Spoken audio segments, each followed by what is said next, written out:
कहानी राही। ये कहानी लिखी है सुभद्रा कुमारी चौहान ने।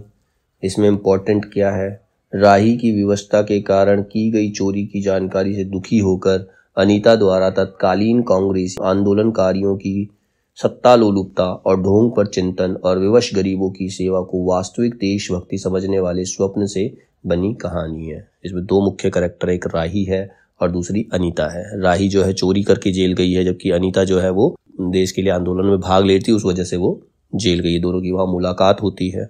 अब वो राही की कहानी सुनती है तो उसे लगता है कि इन लोगों की हेल्प करना ही सच्ची देशभक्ति, इन लोगों की मदद करना ही सच्ची देशभक्ति है। तो ये कहानी ऐसे ही शुरू होती है। अब इसमें पूरा परिवेश जो है जेल का है, मतलब सारी कहानी जेल के अंदर उसकी घटी घटना के ऊपर है। फिर यहाँ पर जो पात्र है वो चोरी की दोषी राही है, एक राही मुख्य पात्र है और दूसरी जो है स्वतंत्रता सेनानी है जिसका नाम अनीता है। ठीक है, इसके प्रमुख उद्धरण क्या है, तो तूने चोरी क्यों की, मजदूरी करती तब भी तो दिन भर में 3-4 आने पैसे मिल जाते, हमें मजदूरी नहीं मिलती सरकार, हमारी जाति मांग रोरी है, मतलब हम मांग कर ही खाते हैं, हम केवल मांगते खाते हैं और भीख ना मिले तो फिर चोरी करते हैं। उस दिन घर में खाने को नहीं था, बच्चे भूख से तड़प रहे थे, बाजार से बहुत देर तक मांगा, बोझा ढोने के लिए टोकरा लेकर भी बैठी रही पर कुछ ना मिला। सामने किसी का बच्चा रो रहा था, उसे देखकर मुझे अपने बच्चों की भूख याद आ गई। वहीं पर किसी की नाच की गठरी रखी हुई थी, उसे लेकर भागी ही थी कि पुलिस वाले ने पकड़ लिया। फिर अनीता के सामने आज एक प्रश्न था। वह सोच रही थी कि देश की दरिद्रता और इन निरीह गरीबों के कष्टों को दूर करने का कोई उपाय नहीं है। हम सभी परमात्मा की संतान हैं, एक ही देश के निवासी, कम से कम हम सबको खाने का समान अधिकार है, खाने का पहनने का समान अधिकार तो है ही। फिर यह क्या बात है कि कुछ लोग तो बहुत आराम से रहते हैं और कुछ लोग पेट के अन्न के लिए चोरी करते हैं। उसके बाद विचारक की अदूरदर्शिता के कारण या सरकारी वकील के चातुर्यपूर्ण जिरह के कारण छोटे छोटे बच्चों की माताएं जेल में भेज दी जाती हैं, उनके बच्चे भूखे मरने के लिए छोड़ दिए जाते हैं। एक ओर तो ये कैदी हैं जो जेल आकर सचमुच जेल जीवन के कष्ट उठाती हैं, और दूसरी ओर हम लोग जो अपनी देशभक्ति और त्याग का ढिंढोरा पीटते हुए जेल आते हैं। हमें आम तौर से दूसरे कैदियों के मुकाबले अच्छा बर्ताव मिलता है, फिर भी हमें संतोष नहीं होता। हम जेल आकर ए और बी क्लास के लिए झगड़ते हैं। जेल आकर ही हम कौन सा बड़ा त्याग कर देते हैं।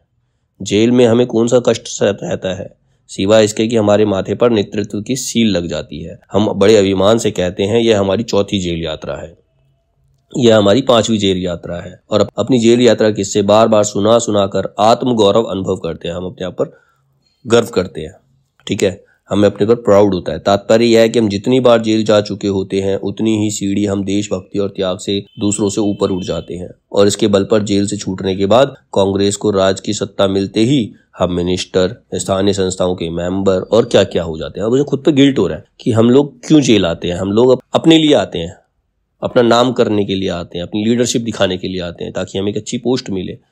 तो और ये जो मासूम हैं, ये जो गरीब हैं, इनको जेल में डाल दिया जाता है, किस लिए कि वो पेट भरने के लिए चोरी कर रहे हैं, उसके लिए। तो उसे गिल्ट हो रहा है इस बात का। अनीता सोच रही थी कि कल तक जो खद्दर भी ना पहनते थे, बात बात पर कांग्रेस का मजाक उड़ाते थे, कांग्रेस के हाथ में थोड़ी शक्ति आते ही कांग्रेस के भक्त बन गए, खद्दर पहनने लगे, यहाँ तक कि जेल में भी दिखाई पड़ने लगे।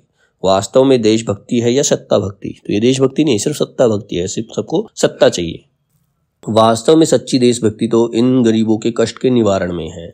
ये कोई दूसरे नहीं, हमारी ही भारत माता की संतानें हैं। इन हजारों लाखों भूखे नंगे भाई बहनों की यदि हम कुछ भी सेवा कर सकें, थोड़ा भी कष्ट निवारण कर सकें, तो सचमुच अपने देश की कुछ सेवा कर पाएंगे। हमारा वास्तविक देश तो देहातों में ही है, देहात मतलब गाँवों में। हमारा वास्तविक देश जो है वो गाँवों में बसा हुआ है।